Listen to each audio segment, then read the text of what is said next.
binihan ko nito, doon talaga ako bumibili kasi bukod sa walang UP, maayos yung pagka-deliver nila ng mga item.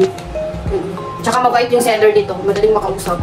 Pag halimbawa kailangan mag-ubos na yung pagkain, wala bang 3 days, di-deliver 24 hours. Pag Friday ka na mag-order, Friday, Saturday, Sunday, 72 hours. Yan o. Yan yung paborito nila, tea.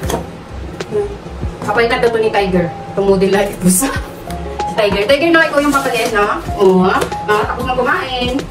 Diba, salmon beef yung ulam mo kanina, no? 24 cans ng ocean fish. Tapos na kumain.